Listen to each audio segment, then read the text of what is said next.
Recording is on.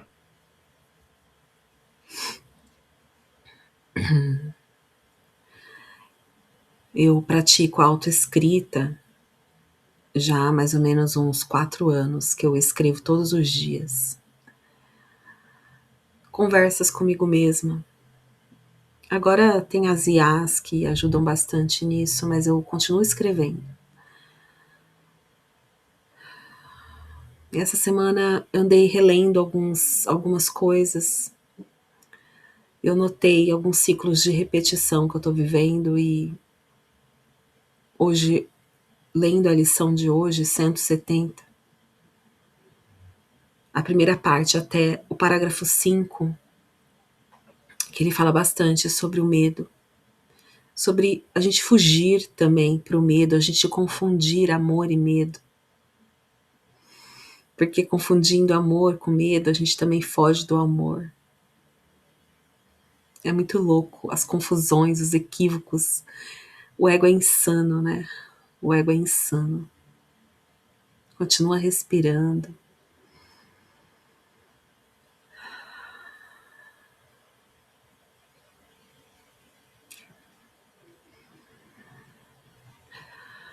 E tem algumas coisas que agem como gatilhos na gente. Gatilhos do medo, da escassez.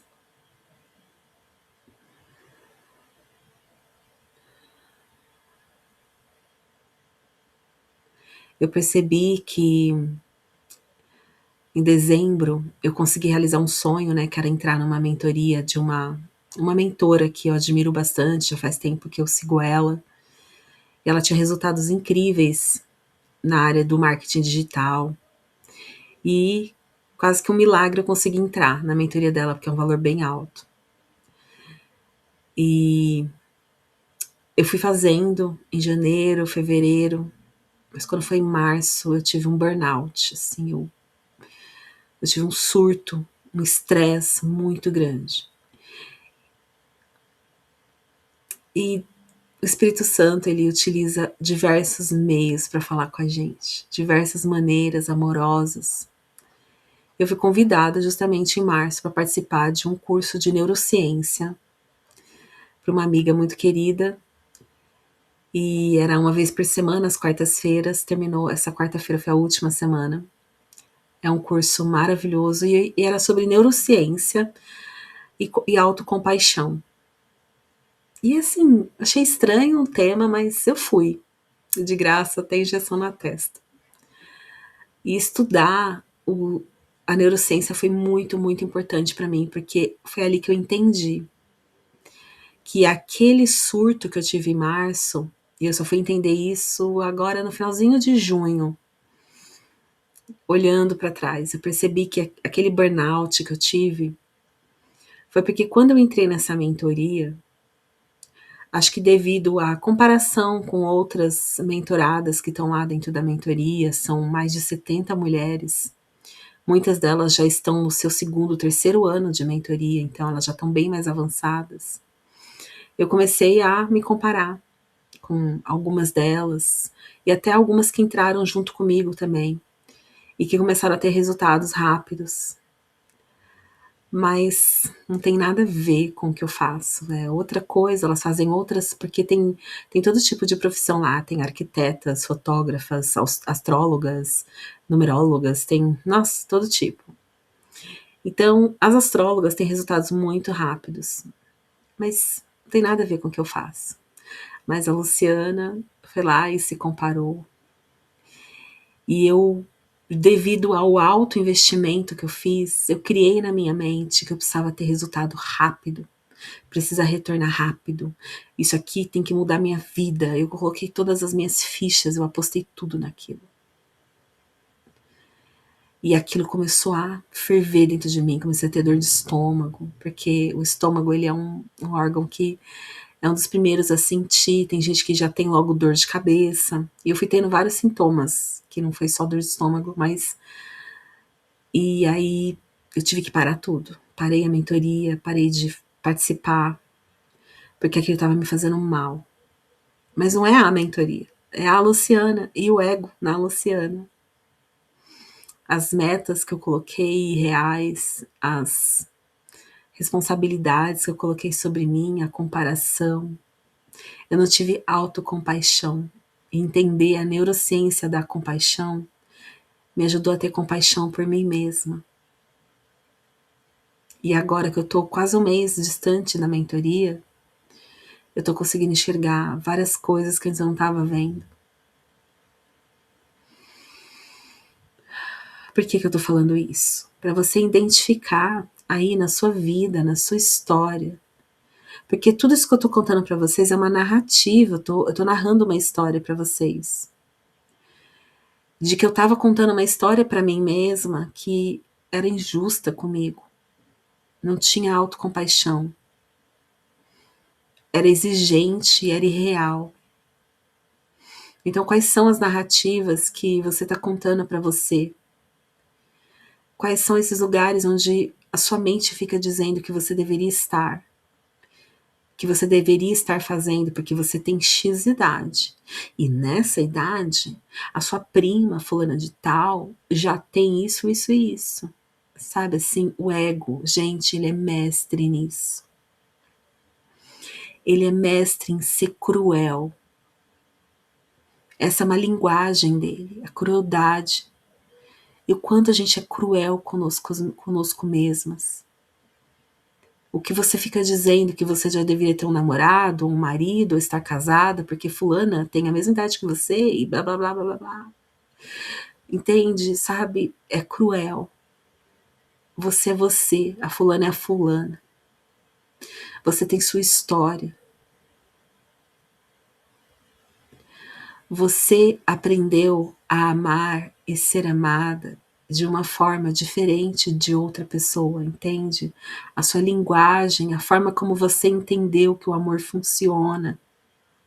Lá na infância, nas dinâmicas com papai e mamãe, a maneira que você tentava fazer algo, por exemplo, chamar atenção, por exemplo, ser vista, por exemplo, fazer uma graça, para tentar ter valor, para chamar a atenção deles, porque a criança ela quer os adultos olhando para ela, porque é assim que ela mede a autoimportância dela. E se ninguém olha, ela conclui que ela não é importante. Ela conclui que não é importante que o outro a veja, a perceba. E ela para de se ver e se perceber, porque dói. Porque aí ela vai olhar para si e se perceber como alguém abandonada, rejeitada, não vista. E isso é doloroso. Então, ela se abandona, ela para de olhar para si. Isso é só uma das dinâmicas, mas existem muitas outras. Então, por isso que é injusto a gente se comparar com outras pessoas. Porque são histórias diferentes. Você percebeu o mundo de uma forma diferente.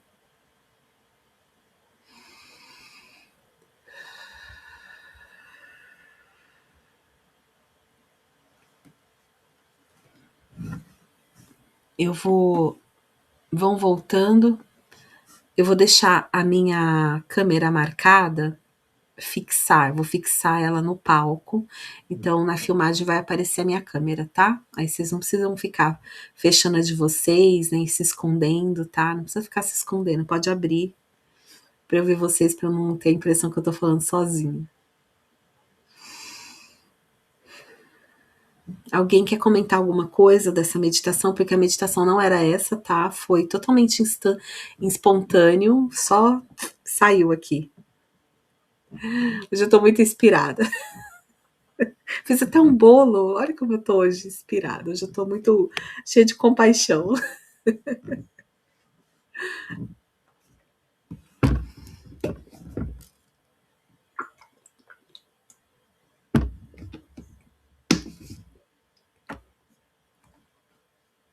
Ai, a Cris tá aqui. Bem-vinda, Cris. Que bom que você pôde entrar. Então, pelo menos, Lili, abre o microfone se você não quiser abrir a câmera e compartilha aqui um pouquinho com a gente. Lembrando, meus amores, que eu só tô gravando esse vídeo para o restante do grupo assistir. Ninguém tá vendo no YouTube, não se preocupem. Ah, tá bom, Cris, tá legal, você tá no carro, beleza. Não importa, você tá aqui. Depois eu subo lá para vocês assistirem melhor. Vai, Lili.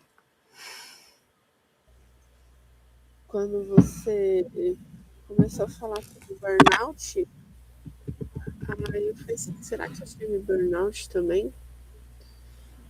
Acho que eu comentei no grupo, né, sobre... também tô fazendo uma mentoria, e na aula da mentoria, uma das aulas da mentoria tem umas aulas ao vivo, e aí tava falando sobre comparação. Que... eu esqueci a palavra. Eu tô com a memória, beleza. Que assim, todo mundo se compara, né? Não tem como. Infelizmente, acho que o instinto do ser humano É um ele é. movimento totalmente inconsciente, na verdade, mas continua. E eu já perguntei em vários lugares sobre isso. Por que, que a gente sempre busca o outro, né? Independente da nossa idade. Então, como criança, adulto, idoso, a gente sempre está dependendo do outro. E o caminho do autoconhecimento sempre fala: as respostas, o que você precisa está dentro de você. Mas, enfim. E aí, da mentoria, falou assim, dessa comparação, né? Que muitas vezes as pessoas desistem por causa da comparação.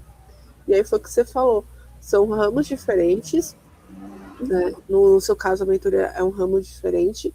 No caso da minha mentoria, é um ramo específico para fotógrafas. Só que eu comecei agora. E aí você vai se comparando com pessoas que estão, sei lá, quanto tempo no mercado, ou que, mesmo que entrou, sei lá, o mês passado já faturam muito mais que você. E que a gente, a palavra que eu tô tentando lembrar é assim, por exemplo, a gente está na casa 1 e eu tô olhando a casa 20. A pessoa que chegou na casa 20 percorreu casa 1, 2, 3 e assim vai. E aí essa comparação acaba desmotivando, acaba dando doenças, o corpo, a gente até já comentou, ou conversei com vocês também, e com a Lu, eu senti muito no estômago, muito, muito, de verdade, assim, de passar mal, enfim, que eu não vou entrar em detalhes. E aí, que você até tinha comentado, Lu, que era o medo. A primeira parte do corpo que pegou foi o estômago. E, e por que a gente se compara tanto, né? Aí eu comecei também a me perdoar. Eu não preciso me comparar com o outro. Eu estou no meu processo. É um processo tanto profissional como empresa, né? Como também pessoal. E isso foi melhorando. Não tá melhorando tanto, mas já acho que tira um pouco da, entre aspas, da nossa culpa. Não, culpa não, mas dessa autocobrança, desse perfeccionismo, da gente. Tudo bem, a gente tem um sonho, a gente quer fazer o processo do sonho, mas também é que nem. A gente quer chegar no topo da montanha para ver a vista de cima. Mas a gente tem que começar a dar valor também como que eu chego até lá em cima, né? E o medo, que é o tema de hoje, fala muito sobre isso, né? É tanto medo do desconhecido, tantas coisas aconteceram, medo, medo, medo, que até comentei no grupo assim, medo é ausência de Deus. Arro.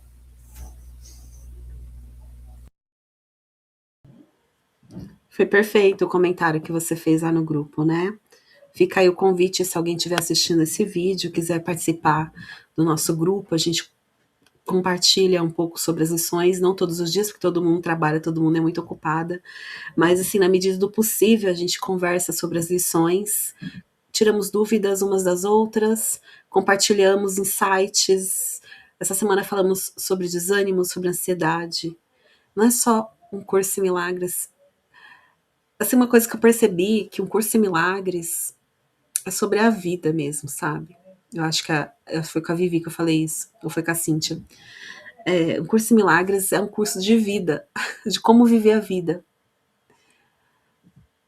eu coloquei aqui nos comentários, né, a lição de hoje, 170. Não há crueldade em Deus, nem em mim. Quem é o cruel? É o ego, né? Em Deus não. Mas a gente confunde as bolas. O ego faz a gente entender que a crueldade está em Deus. E assim, se eu só terminar de ler aqui, que eu vou falar uma outra coisa. Deixa eu até segurar a pedrinha para eu não esquecer do que eu tenho que falar. Vou segurar meu gloss aqui para não esquecer.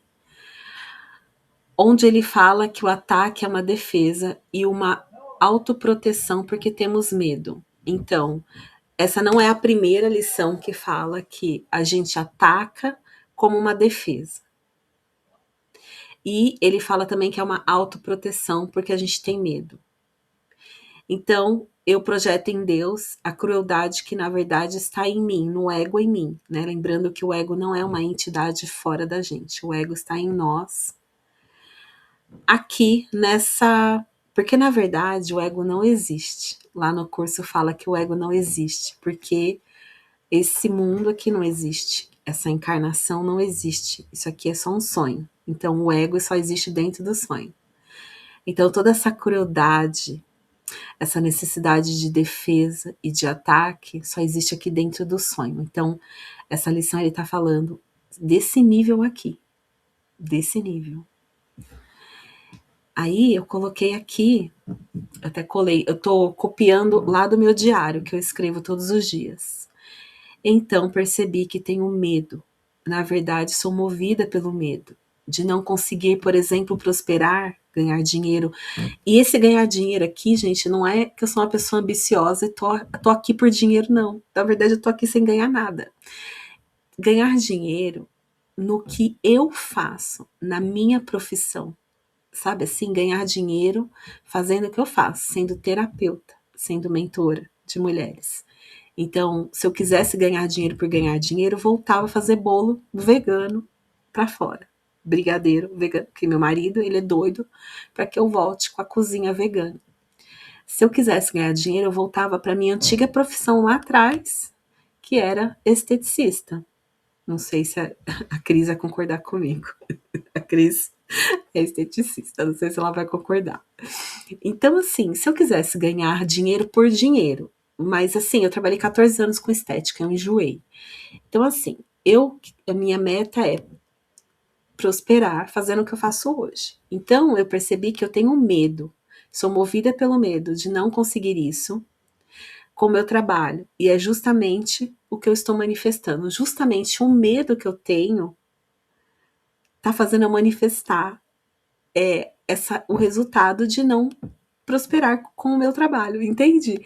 É justamente isso. O medo é isso. Ele autocria. Ele se cria por si só. É como um fermento. Quanto mais medo eu sinto, eu ponho mais fermento. Mais fermento. E aquilo começa a crescer, crescer, crescer. Se alguém tiver alguma coisa para falar sobre isso, levanta a mão ou já abre o microfone e fala. Por que eu tô segurando isso aqui? Geralmente eu tenho uma pedra aqui, mas minha pedra tá lá longe. Porque eu não quero esquecer de falar uma coisa. Não vou fazer propaganda da Iluz, não é isso. Porque ganhar reconhecimento, sim, também. Ganhar dinheiro e ganhar reconhecimento naquilo que faz. Sim, exatamente. E assim, virou uma questão. Vou voltar a segurar o negócio para não esquecer. E virou uma questão, que isso que a Cris falou foi muito importante, que é validação. Gente, eu tenho olhado muito, muito, muito. Eu voltei a estudar sobre a criança, voltei lá para as matérias da psicanálise do John Bowlby, que é a teoria do apego.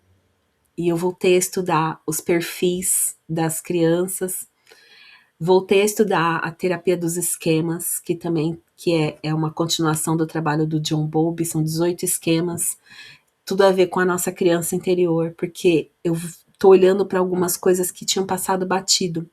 Por isso que tudo que acontece aqui é cíclico. Acontece em espiral. Você passa novamente por questões do seu autoconhecimento que você já tinha passado antes. você revisita.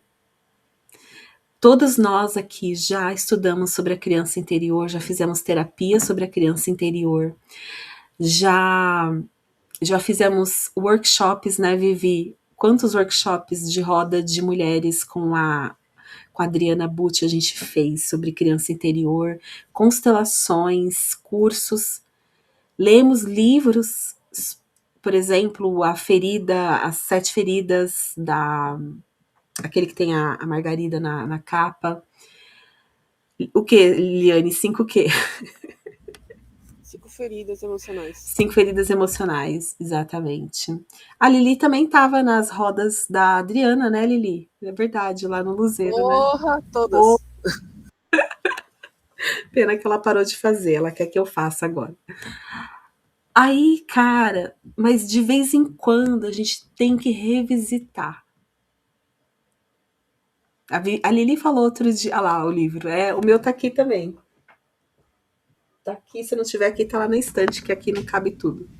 Desculpa, Lu. Fala. Quem não leu esse livro, leia. Eu não saí da Pétala 2, tá? Eu já revisitei ele várias vezes, de vez em quando. Eu tenho várias marcações no meu, que são as minhas identificações das feridas minha, do meu marido, das pessoas mais próximas. Aí, de tempos em tempos, eu volto lá para reler. É um livro de cabeceira também. A Lili falou outro dia: Nossa, mas eu achei que eu já tinha curado isso. Eu tô tendo que olhar para isso de novo. Cacete. Mas é isso. A gente tem que voltar lá e olhar para aquilo de novo. E eu vou até fazer um vídeo sobre isso. Essas dinâmicas da nossa infância. Como que a gente aprendeu a amar e ser amado? Como que eu aprendi a receber? Ou se eu não aprendi a receber? Por que que eu sinto tanto medo? Porque a gente aqui está olhando para o medo. Mas o medo, ele desencadeia todas as outras emoções. Eu tenho ansiedade porque eu tenho medo. Meus problemas de sintomas de estômago, dor de cabeça, é medo. É o fígado, é os rins, tudo sofre com medo. A coluna sofre com medo. Por que que eu sinto tanto medo? Aonde foi que eu aprendi a sentir tanto medo? Então eu sei que tem mulheres aqui que perdeu um dos pilares na infância, que é o pai ou mãe. Tem mulheres no grupo que não estão aqui hoje, mas que o pai abandonou, que sofria violência doméstica, a mãe sofria violência doméstica, e ela viu na infância, então isso marcou a vida dela. Lá no grupo tem mulheres que não foram criadas pela mãe, foi dadas. Então, assim, tem mulheres lá no grupo que sofreram realmente abandono dos dois, de ambos os lados, de pai e mãe. Por isso que eu gravo isso aqui, para essas que não podem estar aqui, assistirem. E eu não sei se elas estão assistindo, não é minha parte isso, não tô aqui como fiscal. E aí, olhar para tudo isso é importante para a gente entender como que eu, como criança, cheguei nesse estado aqui, né? Como? Por quê?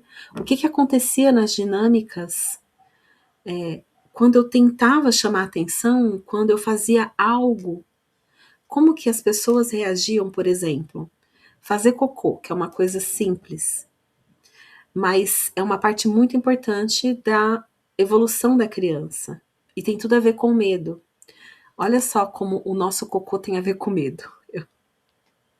Uma pena que tá todo mundo com a câmera desligada, né, suas viadas, não posso ver vocês.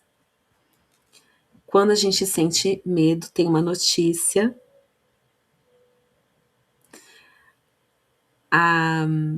Ou quando a gente tá ansiosa, que também é medo. Isso mexe com o quê? Com o nosso intestino, certo? No meu caso, eu, Luciana, meu intestino fica preso. Eu tenho muito problema com o intestino preso.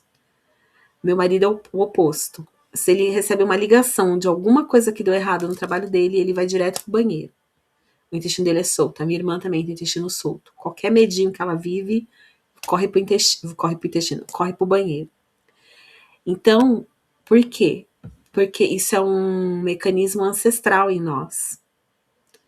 Porque quando a gente, lá atrás, vamos pensar nos primeiros humanos lá, na época vamos dizer assim, os ancestrais, se deparava com um animal, né? Tipo, vamos falar tigre dente de sabre, porque quando a gente está estudando neurociência, falam muito desse animal, né? Então, aquele humano que se deparava com um tigre dente de sabre, ele tinha que correr.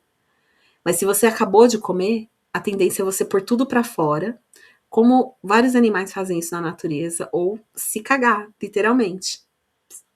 Entendeu? Desopilar para você ficar mais leve para pernas para quem te quer, para correr.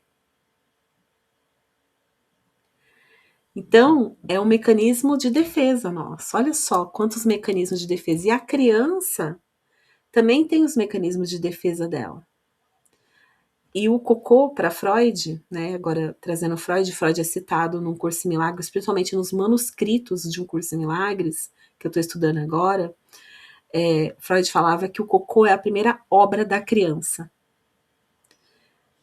Né? Então, quando a criança começa a desenvolver os esfíncteres, que é aquela relação de tô com vontade de fazer cocô, vou procurar um lugar, existe uma conexão, né, através do nervo vago, né, que é o fio, é o cabo principal que liga o nosso cérebro ao restante dos órgãos, desce uma informação de preciso procurar um lugar. Só que antes a criança fazia automaticamente, ela não tinha controle do esfíncter, então ela fazia na fralda ou em qualquer lugar. Só que aí começa a subir a barra de mielina pela coluna, criando essa conexão entre o cérebro e o intestino, e isso faz com que a criança comece a buscar controlar. Vou fazer, mas eu não estou de fralda, eu vou procurar um lugar. Então, ali, esse movimento de fazer o cocô, é a fase anal que o Freud falava, e o gato quer sair do quarto e a porta está fechada. Só um segundo, deixa eu abrir a porta, senão ela vai vir aqui subir na mesa.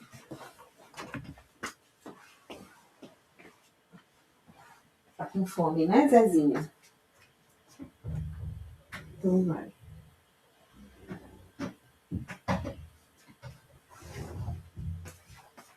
Meu marido fingindo que tá assistindo jogo de futebol, mas na verdade ele tá dormindo e roncando, que nem um bebê. E aí vamos supor assim, a criança não conseguiu ainda controlar esse esfíncter. Então, mesmo que ela não tá de fralda, ela acabou fazendo na calça, porque é assim que acontece. A forma que essa mãe, eu tô dando um exemplo dessa coisa do cocô para vocês entenderem como a gente forma a nossa personalidade a partir da reação do outro. Quando a mamãe vê que a criança fez cocô na calça, na calcinha, ou no chão, não fez no lugar certo, qual que é a reação dessa mãe? Meu Deus, que nojo! Se a mãe reage assim e fala que é nojento, que é feio, que é fedido, por que você fez isso ou bate na criança? Pronto. Ali já vai criando um registro inconsciente de que o que eu faço tudo errado. Eu faço tudo errado. Porque eu fiz no lugar errado. Porque eu fiz na hora errada. Então isso é só um exemplo para a gente entender como que a criança consegue perceber quando eu tô certa e quando eu tô errada. Entende? Quando eu tô agradando e quando eu tô desagradando. Quando o que eu faço agrada ou desagrada. Aquele desenho que a criança rabiscou e ela foi lá mostrar para a mãe e a mãe ignorou. Mas isso não é uma vez só. Não é uma vez vai traumatizar a criança, não é isso, tá, gente? É um conjunto de acontecimentos que vão acontecendo. Porque às vezes a mãe tá no telefone e realmente ela não viu, não é isso. Mas se todas as vezes eu faço o desenho e a mãe ignora, ela tá cuidando do irmãozinho, ela não vê, ou ela fala que tá horrível, que porra é essa que você fez, que não dá pra entender nada, um rabisco. Mas, gente, é uma criança, é lógico que é um rabisco. Entende? Então, quem convive com criança sabe como é isso. Então, são os registros. Ali a criança vai computando, ela vai criando um banco de informações de se eu agrado ou não, se eu sou querida ou não, se aqui é um lugar confortável de proteção, de acolhimento, de compaixão ou não, se eu sempre sou criticada. Então, esses medos todos que a gente sente, eles são criados ali. E o ego já tá ali. O ego já tá ali. Ele é o banco de informação, ele está computando tudo. E quando a gente cresce, é ele quem fica trazendo tudo isso, esses aprendizados, esses registros inconscientes que estão dentro da gente. É um banco de informação, e aí a gente vai acessando, né? Então, essa comparação, voltando para a história da comparação, será que eu estou agradando? Eu vou postar, por exemplo, eu, Luciana, eu vou postar um vídeo. Será que eu reviso 1000 vezes? Será que ficou bom? Será que as pessoas vão gostar? E aí, ai, ninguém gostou, ninguém assistiu, ninguém curtiu. Entendeu? Isso tem a ver com a nossa criança. Então, o que que eu percebi? Deixa eu ver se eu acho aqui, já copio e coloco aqui para vocês, que eu escrevi muita coisa. O que que eu percebi? Nossa, eu escrevi tanta coisa que eu não vou achar aqui agora. Que, olha só, vamos ver se eu consigo sintetizar, depois eu ponho lá no grupo. O que que eu notei? Vê se faz sentido aí para ti. Que eu sinto uma inspiração, um entusiasmo de fazer algo, uma criatividade. Eu sou muito criativa. Vocês não têm noção do tanto de ideia que eu tenho, o tanto que eu escrevo, o tanto de roteiro que eu tenho escrito de vídeo. E eu tenho várias mentorias escritas, vários cursos, enfim.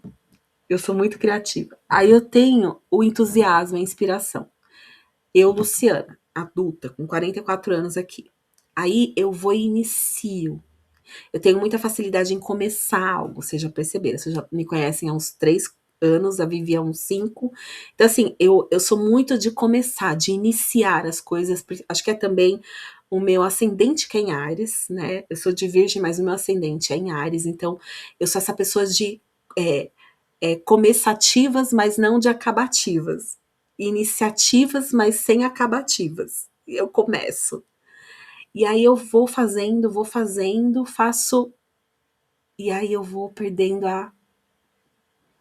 Vou entrando na. Parece que tá com o freio de mão puxado. E aí o entusiasmo, a motivação vai indo embora e aí eu vou parando. Por exemplo, uma dieta, né? Alimentação, exercício físico, meu yoga, que eu amo, amo, mas não faço o caralho do yoga. Caminhar no parque de manhã, eu quero ir todos os dias, mas eu não consigo. Aí eu vou 2, 3 vezes na semana, mas eu não consigo reconhecer que foi bom ter ido 2, 3 vezes na semana. Aí eu faço 2, 3 vezes yoga na semana, mas eu quero fazer todo dia, entende? Acontece que a gente coloca o sarrafo, a régua para nós mesmas, muito lá em cima. Nós somos muito exigentes e muito autocríticas. Isso é o quê? A ausência de autocompaixão. Nós não temos autocompaixão. Então, como a gente põe nossa régua e nosso sarrafo muito em cima, você quer fazer muita coisa. Então, assim, como seria caminhar 3 vezes na semana no parque, porque é o que eu dou conta? Como seria fazer yoga 3 vezes na semana, porque é o que eu dou conta? E ir na academia, porque é o que eu consigo fazer 3 vezes, entendeu? Eu tô dando só um exemplo para vocês, mas não. A gente quer fazer todo dia, a gente quer uma rotina muito estrita. Então, a gente inicia as coisas com o adulto nosso, mas o percurso, o fazer todos os dias, o sustentar todos os dias, aí entra a nossa criança. Por que entra a criança? Porque a Luciana adulta foi lá e começou aquilo, aquele projeto. Ah, você é ariana. Faz sentido, faz sentido. Eu, a Luciana adulta, ascendente Ares, foi lá e começou um projeto.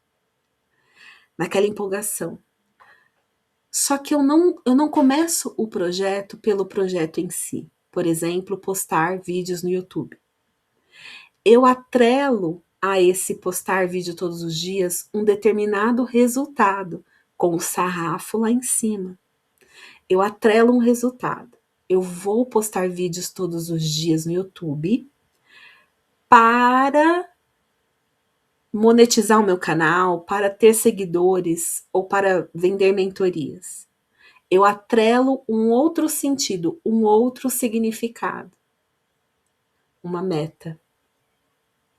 E aí eu faço 3 dias, 6 dias, 10 dias, e aquilo que eu coloquei como uma meta, e é inconsciente, tá? Assim, não é uma coisa assim muito pensada. Por isso que é importante a autoinvestigação, a autoescrita, a meditação, para a gente estar consciente dos nossos processos, das nossas sabotagens.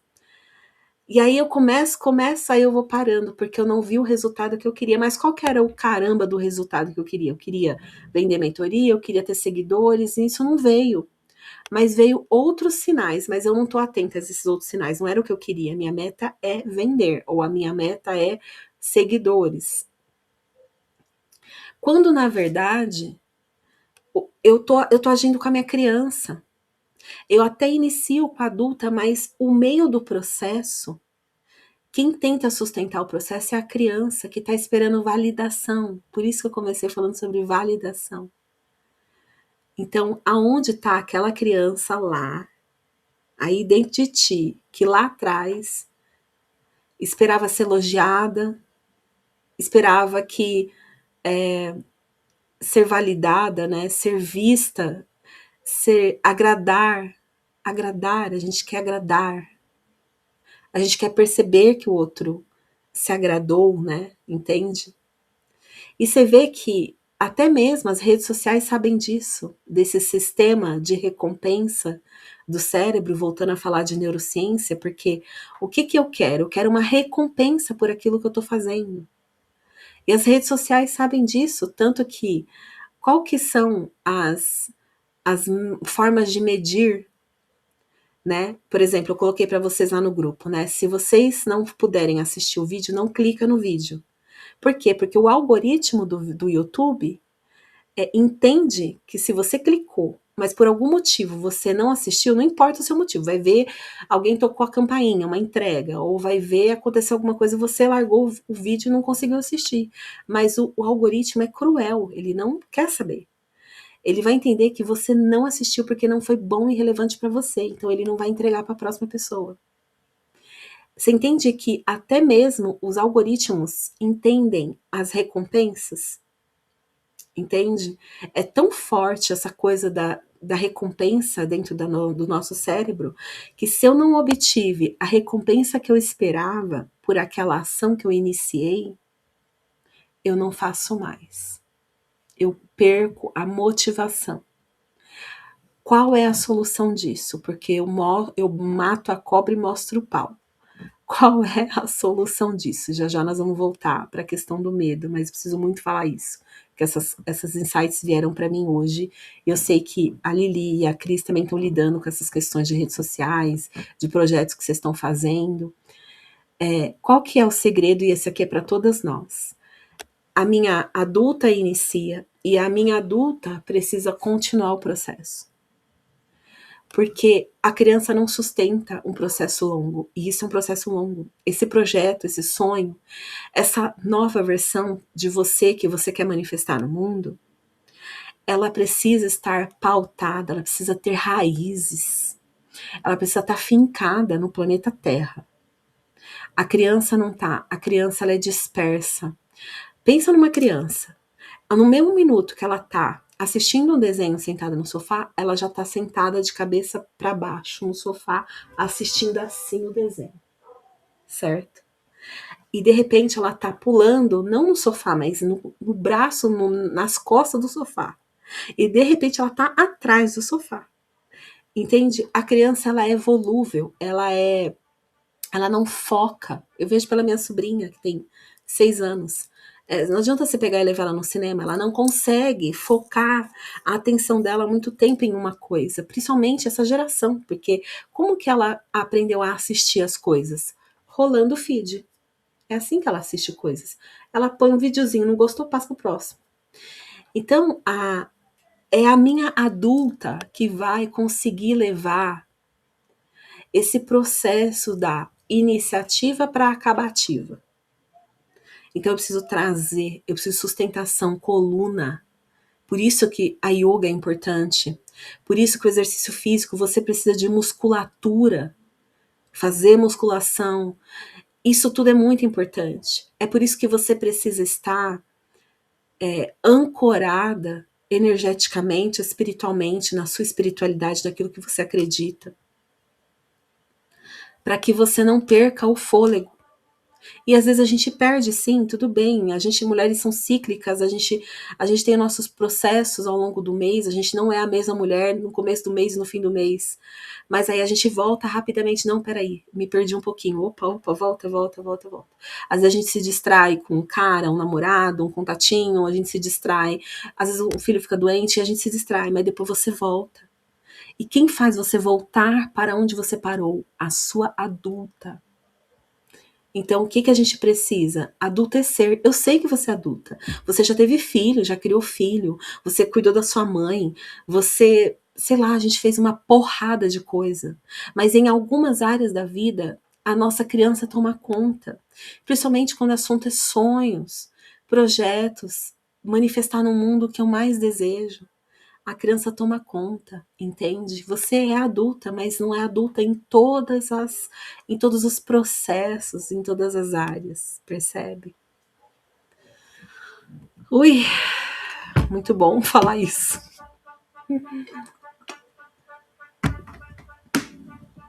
Bora lá. Eu não vou ler a lição inteira porque é uma lição longa, mas vamos ver se eu consigo compartilhar isso aqui com vocês. Eu peguei e fiz um resuminho com a ajuda do ChatGPT. Pera. Não é essa página, é essa aqui. Pera aí. Eu fiz um resuminho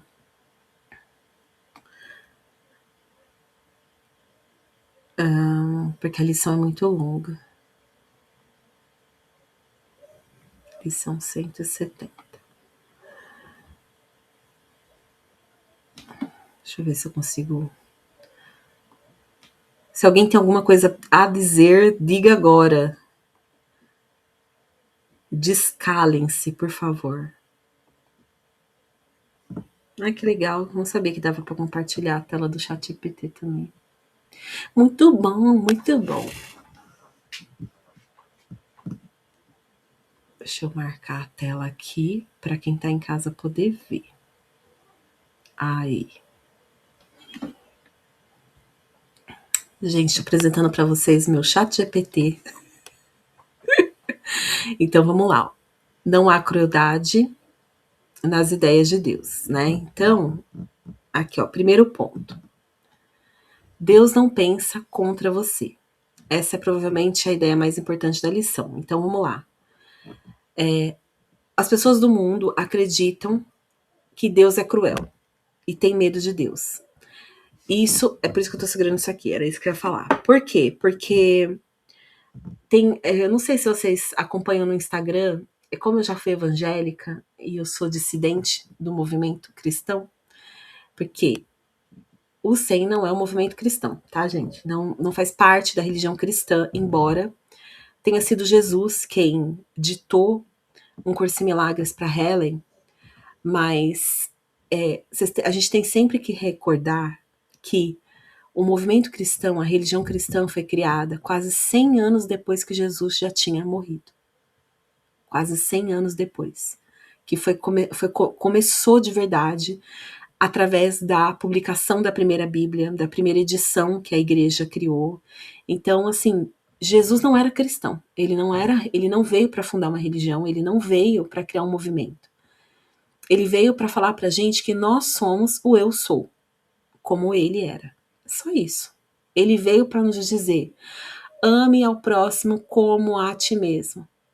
Ele veio para dizer: Deus é o eu sou em cada um de nós. Foi isso que ele veio dizer. Mas deturparam tudo que ele disse. Quase tudo. Então, aí que se criou? Que Deus é amor. Mas aí a gente vai ler o Velho Testamento e, cara, sabe, Deus mandou o dilúvio acabar com o ser humano inteiro da terra, só ficou Noé e a família dele e um casal de cada bicho. Aí a gente vai ler que Deus mandou queimar, botar fogo na cidade de Sodoma e Gomorra. Então, assim, a gente começa a perceber um Deus que parece ser cruel, que mata os seres que ele mesmo criou. Então, você entende? O mundo quer passar essa ideia. Então, quando que a gente representa isso? Quando a gente fala, Deus está me testando, Deus está me punindo, Deus tirou algo de mim, Deus mandou essa doença, Deus permitiu esse sofrimento para eu aprender. Mas aqui no curso, Jesus está falando, não, não, não, não, não. Não existe crueldade em Deus, nenhuma, nenhum traço, nenhuma gota. Se existe sofrimento no mundo, ele não vem de Deus. Até porque o mundo não existe, mas enfim, o desaparecimento do universo. É um livro aí que a gente vai ler. Quero fazer um clube do livro desse livro. Se existe medo, ele não vem de Deus. Se existe punição, essa punição não vem de Deus. Entende? Então, aqui, ó, quantas de nós crescemos ouvindo que a gente precisava sofrer para merecer, que a vida é luta, felicidade demais é perigosa. A minha mãe tinha uma frase que ela sempre falava para mim. Ai, você queria ser magra? Deus não dá asa à cobra. Isso quando eu era adolescente, ela falava, que eu era um adolescente gordinho. Então, assim, essa ideia de que sorte no amor, azar no dinheiro, ou sorte no dinheiro, azar no amor, é a dualidade dessa realidade que a gente vive. Então, para você ter uma coisa, você precisa perder outra. Então, essa ideia, né, que a prosperidade afasta a gente de Deus, que o amor ao dinheiro é a raiz de todos os males, entende? Então, essa lição desmonta tudo isso. Qual que é o segundo ponto? E se alguém quiser falar alguma coisa, tem que abrir o microfone que eu não tô vendo vocês agora, tá? Que eu tô na tela aqui do GPT. Então, segundo ponto, projetamos nossa culpa em Deus. Aqui parece um tema que o Dr. Ken, porque eu peço para o ChatGPT fazer uma análise separar os principais pontos da lição, tendo em vista o ponto de vista do Dr. Ken Wapnick, que é uma forma de enxergar o curso que eu gosto muito, que faz sentido para mim. Então, para ele, a humanidade inventou um Deus à imagem do ego. E isso, gente, essa ideia é muito antiga. Remonta à idade das trevas, né? Quando surgiram as dissidências da igreja e surgiu a ideia do gnosticismo. E no gnosticismo dizem que existe o demiurgo. Não sei se vocês já ouviram esse termo. O demiurgo seria esse ser que acha que é Deus e que criou esse mundo aqui do sonho, essa matriz que a gente vive. Ele é o criador, sim, mas dessa realidade, que é equivalente ao ego. Seria o equivalente ao ego. O ego é cruel, o ego pune, o ego acusa, até cuspi. O ego exige sacrifício. Então a mente pega essa característica e projeta em Deus. Então, quem é tudo isso? É o ego. Mas aí eu penso que é Deus, porque aí eu me sinto inocente. Qual que é o resultado? Um Deus que se assemelha a um pai severo, um juiz, um fiscal cósmico, né? Um observador pronto para nos condenar, para nos julgar. O juízo final vai ter o dia que Deus vai julgar a todos os seres humanos. Gente, isso é tão louco, tão louco. Eu até conversei sobre isso com a minha irmã outro dia.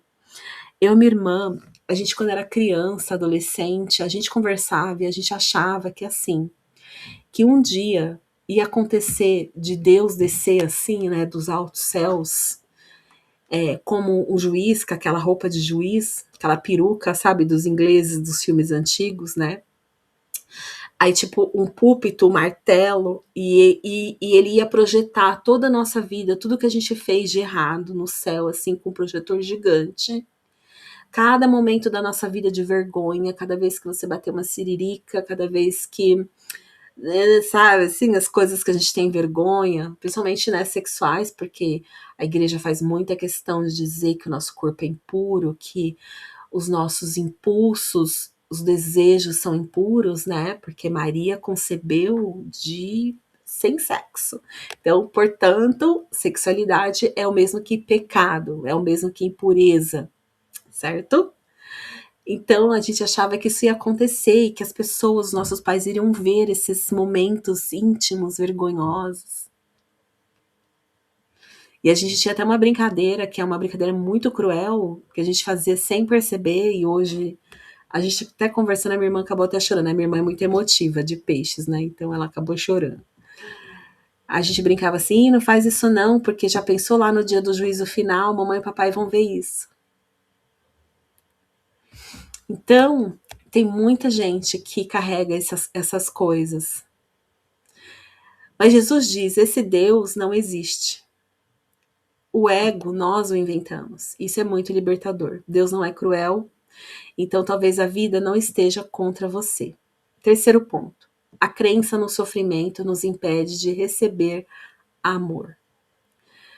Esse é um ponto que eu acho que conversa muito. Aí ele conversa comigo também trazendo a travessia, que é a minha mentoria, né? Muitas mulheres carregam uma identidade construída no sofrimento. A boa filha, a mulher que aguenta tudo, que sacrifica seus sonhos pelo outro, cuida de todo mundo, que é forte, que é responsável, a salvadora. E quando algo bom começa a acontecer, surge um desconforto, uma desconfiança, né? Uma crença no inconsciente de que eu não mereço, de que eu preciso pagar um preço. O ego ama, gente, ama que a gente tenha esse conflito de que para que eu seja feliz eu preciso perder alguma coisa. A crença num sacrifício. Eu lembro muito claramente, quando eu comecei a estudar um curso em milagres, eu tive uma sensação gigante de que estava me sendo pedido um grande sacrifício, de que eu tinha que abrir mão. Nossa, eu vivi um conflito enorme, ainda bem que o meu professor Leandro era maravilhoso e me ajudou a tirar todas essas minhocas, caraminholas da minha cabeça. Algo ruim vai acontecer. A lição 170 questiona isso. Se Deus é amor perfeito, por que exigiria sofrimento como uma moeda de troca? Por que, pequeno gafanhoto, você pensa isso? O Ken Wapnick enfatizaria. Ela está falando sobre psicologia da culpa. Essa lição está falando sobre a psicologia da culpa. A culpa exige uma punição. Enquanto acreditamos ser culpadas, vamos continuar esperando sofrimento. Por isso, muitas vezes a gente sabota nossos relacionamentos, nossa prosperidade, nossa alegria e nossa paz. Essa coisa que eu falei para vocês da dinâmica da criança e da eu adulta, de certa forma, ela é sim uma ação do ego. É também uma autossabotagem, porque a gente vai para a criança, para sentimentos e emoções da nossa criança, e a gente se sabota e não obtém os resultados que a gente gostaria, porque quem tem resultados grandes de prosperidade, de dinheiro, de clientes, é a adulta. Criança não ganha dinheiro, criança não faz dinheiro. Quem tem resultados de um relacionamento maravilhoso com um homem não é a minha eu adulta. Mentira, não é a minha eu criança. Porque criança não faz sexo. Então, é a minha adulta que precisa sustentar esse meu desejo e o que eu tô fazendo para eu poder manifestar um relacionamento maravilhoso. Seja para quem já tem um relacionamento e tá querendo melhorar o seu relacionamento, como eu, e seja para quem quer um relacionamento amoroso, para quem ainda não desistiu de ser amada e de amar, de ter companhia. Entende? Percebe que é a sua adulta que vai construir isso, não a sua criança, mas quem tá fazendo isso é a criança.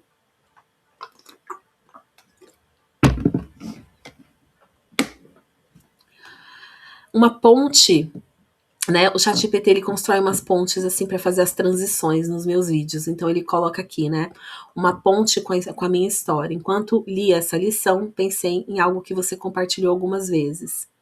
Quando eu falo da minha mãe, né, que a minha mãe, ela é muito crítica, né, meus pais são muito críticos, mas minha mãe era muito crítica, sempre me dizendo que eu era errada, que eu era mentirosa, O ChatGPT, ele conversa comigo porque eu trago todas essas coisinhas, assim, porque essa minha vulnerabilidade é o que toca as pessoas que estão me vendo. Então, eu preciso sempre trazer isso, né? Então, ele fala aqui, né? Observe como essa voz interna, essa mãe que eu internalizei, né? Então, quem é a voz dessa mãe que você internalizou, desse pai que você internalizou, que hoje você confunde com a voz de Deus?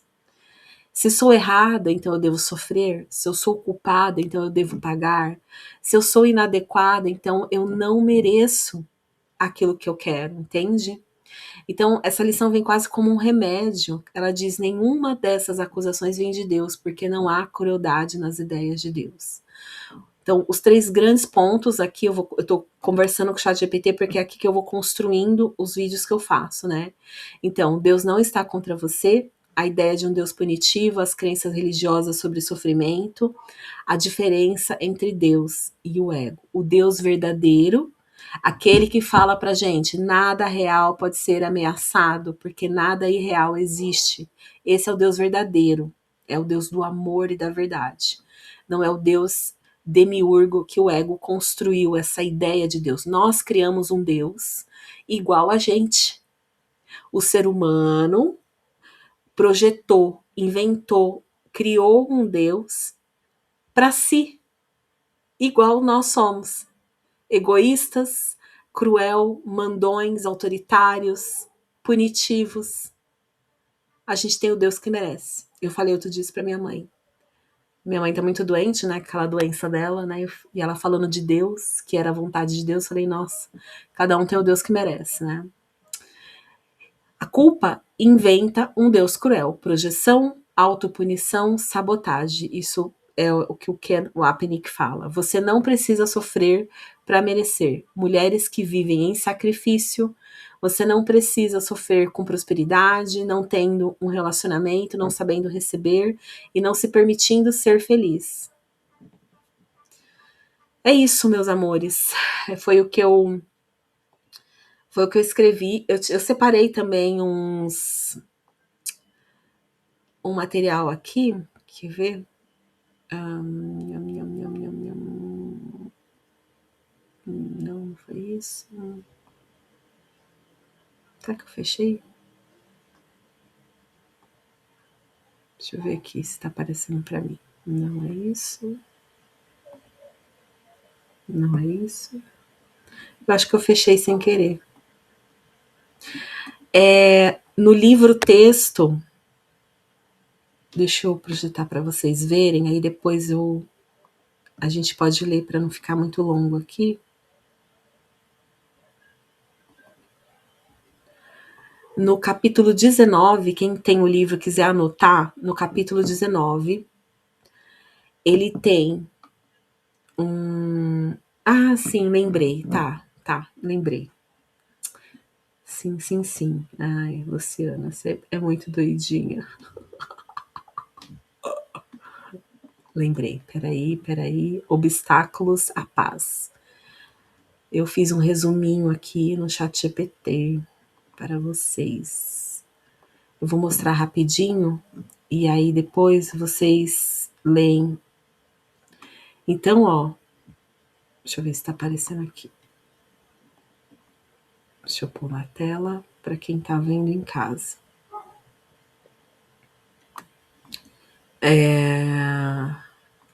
Ó, então no capítulo 19 do curso, ele fala, o capítulo chama A Conquista da Paz. Jesus descreve 4 grandes obstáculos que impedem a experiência da paz interior. Eles não são obstáculos externos, mas internos, são defesas do ego contra o despertar. Lembra que eu falei para vocês esses dias lá no grupo que a gente fica como que num estado de sono? A gente ora parece acordar, despertar e vir para a superfície do sonho, fora do sonho, pôr a cabeça para fora, ora a gente adormece e volta de novo para o sonho, quando a gente se identifica com as lutas que a gente está vivendo, quando a gente mergulha nos problemas, nas dificuldades de relacionamento, e aí de vez em quando a gente põe a cabeça de novo para fora do sonho. A gente fica assim, num eterno adormecer e voltar.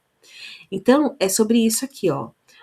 Isso é defesa do ego contra o nosso despertar. Cada obstáculo é mais profundo que o anterior. Então, ó, o primeiro obstáculo, o desejo de se livrar da paz.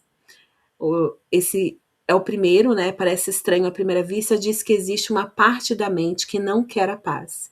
Isso acontece porque o ego acredita que, ao optar pela paz, perdemos alguma coisa importante. Vou perder minhas opiniões, meus julgamentos, meus ressentimentos, as mágoas que eu tenho guardadinha aqui no meu coração contra fulano, ciclano, beltrano. Então o ego fica defendendo a ideia de que ter paz é ruim, é perigoso ter paz, tá? Então a culpa é a atração escondida por trás desse obstáculo. O chat trouxe aqui pra gente. Em termos práticos, esse é o primeiro obstáculo, né? Quando dizemos que queremos paz, mas continuamos alimentando mágoas, conflitos, necessidade de estar certo, de ter razão, histórias de vítimas, de auto-vítimas que a gente carrega, essas narrativas da vítima, estamos resistindo à própria paz. O 2, o obstáculo 2, a crença de que o corpo é valioso pelo que oferece.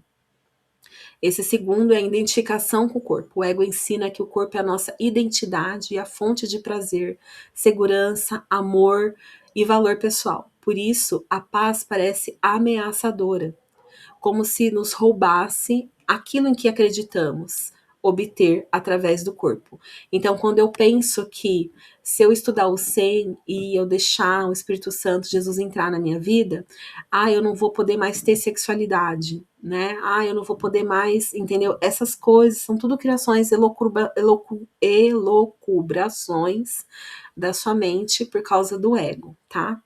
Então, em termos práticos, acreditar que o nosso valor depende da aparência, da aprovação dos outros, da sexualidade, do desempenho e das conquistas materiais. É a velha história da validação.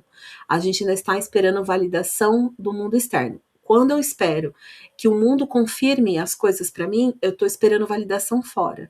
Você não tem que esperar sinais e validações fora, é dentro. A gente cria tudo dentro.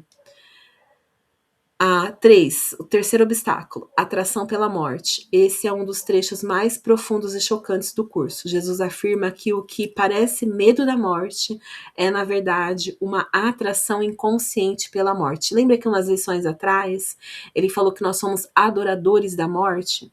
O ego nasceu da crença na separação e a morte é a sua prova máxima. Ou seja, lembra que aquela frase, aqui jaz um filho de Deus? É isso, o ego ama isso. A mente culpada acredita merecer punição e vê a morte como solução para a culpa. Então, em termos práticos, toda forma de autossabotagem, adoecimento emocional, desistência da vida, procrastinação crônica e destruição de si mesmo, o autoabandono, pode ser visto como expressões suavizadas desse nosso impulso, da nossa pulsão de morte. Isso é Freud, né?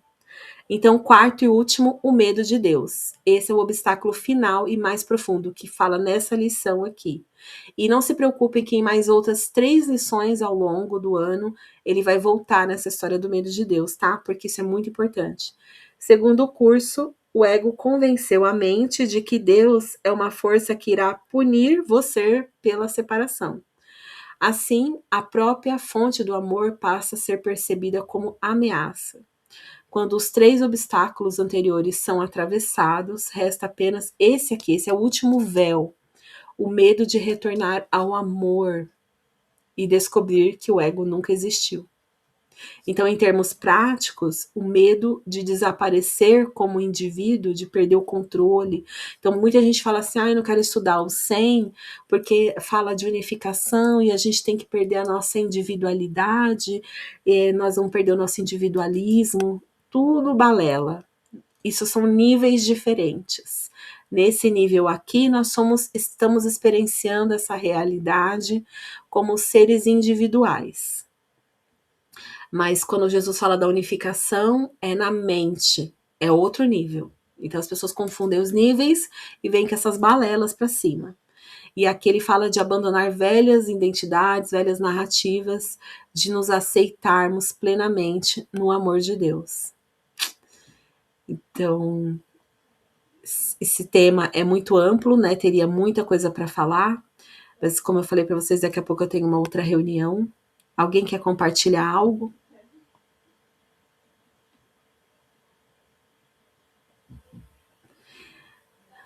Eu vou encerrar a gravação, que aí eu sei que depois vocês vão querer falar, depois que para de filmar. Um beijinho para quem ficou até aqui.